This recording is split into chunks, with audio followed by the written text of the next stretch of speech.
Hi, and thanks for joining today.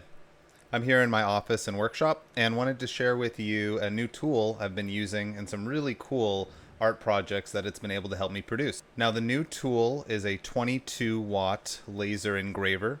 It's made by Creality and it's called their Falcon 22-watt. What makes this laser special is it actually combines four 6-watt lasers together, and with a little bit of loss, it ends up netting a total output of 22 watts. Which anybody who's used a laser cutter, laser engraver before knows is a very strong laser. This laser is slicing through 3 millimeter basswood, moving 400 millimeters per minute, and cutting through just like butter. The things that I've been most excited about that I've been able to create on the laser cutter are these stacked mandala pieces of art. I've got a couple right here to show you. So these are the couple of the first few that I made. They're this turtle model. I didn't design the model. The model was purchased for use on Etsy. And you can see it's made up of these 6 intricate layers that we've gone ahead and painted this one with some aqua themed look and feel, and then a shimmery top layer. This is the same model, but instead of the aqua themed painting, I actually opted to do some different colors of wood stain. You can see the darker stain at the base layer, some lighter maple colors throughout, a little bit of a red look 3 layers down, and then that same kind of shimmery top feel, which I really, really like. Moving on, I wanted to try to push the envelope and see if I could create my own SVG AI files to create the mandalas from. I didn't want to always be relying on other people and their creations. And so for a very first go at that, I was reminded of my girlfriend and I's trip to Zermatt, Switzerland, where, and you might recognize a little bit better, is the home place of the Matterhorn mountain. Now, most of us probably are most familiar with the Matterhorn at Disneyland, California, but the actual mountain, which, resembles its namesake, is in Switzerland and looks something like this.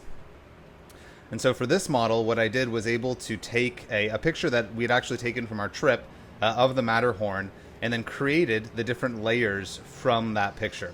You can see I actually started with this top silver layer and outlined really the edges of the mountain and the different kind of crevasses and major rock features, and then worked my way inward, creating different planar areas, in areas that were, different valleys in the actual Matterhorn area, or steeper, and tried to use the kind of the different layers as almost topography lines, and set that up so that when it printed and looks, the way it does, it looks like there's depth and there's, variance to, how you might actually experience it in real life, with the different faces and the sheer rock cliffs and the little bit more gradual valley areas and water features toward the bottom. I expanded on this and wanted to do a different mountain and kind of push the envelope a little bit more. I thought the Matterhorn was kind of a gimme. It's an easier mountain. It's very recognizable. A lot of people have seen it from Disneyland.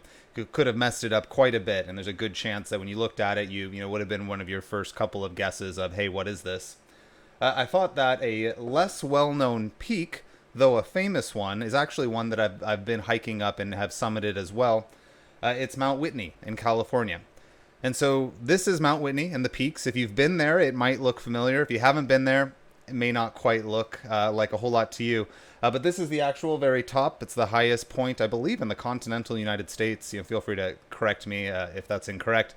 But what I did with this one was the same approach. I really wanted to look at, what are those big peaks? What are those big valleys? What are the different rock formations and areas that really should make that surface top layer?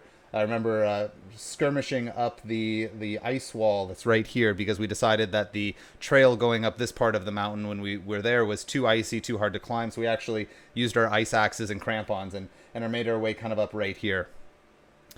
This one I was a little bit stricter with the sub layers. I really wanted them to be honest to the geography, and you can kind of see that they're a little bit more thoughtful to where they're placed and how much gradient is in each one. And so that was kind of a kind of cool proof of concept for me. It really showed that both really iconic mountains and even like less iconic, more just memory based places could be reconstructed in this kind of almost minimalist primary color, a little bit cartoonified, view that the mandalas can create. Now I wanted to push it even further than that. And so I thought, all right, this is cool. I can definitely make mountains. I can make scenery. what about something living? Could I do a face? Could I do people? Could I do animals? And that, of course, reminded me that, I love my two dogs and love to see them in, different forms of arts and pictures and paintings. And so the last two examples I think I'm the most excited about are Striker and Toby. Again, recreated in the same mandala style. You can see their layers there on the side. When you look up close, you can kind of see from the edge that there's the different colors of gray and black in Striker. He's got, of course, his pink tongue and that top kind of shimmery silver layer, giving, true to his look, a little bit of a reflective kind of tone. And then on Toby, very similar but different. I actually went with the different colors of tan that you might find, throughout his skin. We let his ear be the same pink as his tongue. And then his top layer, instead of being silver, is actually a little bit more black to stand out and honestly look true to him. And so that really completed the cycle of mandalas for me. It's really shown me that, given a real thing like a dog or a cat or really any animal or person, we can create something that is representative, that can be broken into the layers, then paint matched or stained to create that. Little things that are a little bit more abstract, like nature or landscape art or beach scenes, certainly can be done. And if anything, are a little bit easier because your mind's a little bit more flexible with the abstractness and the look and feel of it. And there's tons of fantastic models to be created and used, available online. A lot of them are free from places like Thingiverse and Colts. Some of them are paid on Etsy. You can get somebody to help you adjust or modify.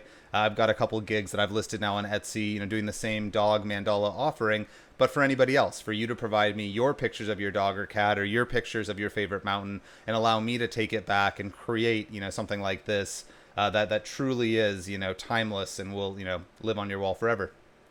Well, thank you so much for letting me share. It's been a really great day, and I've had a lot of fun over the last week or two, really getting enveloped in laser cutting and mandala creation.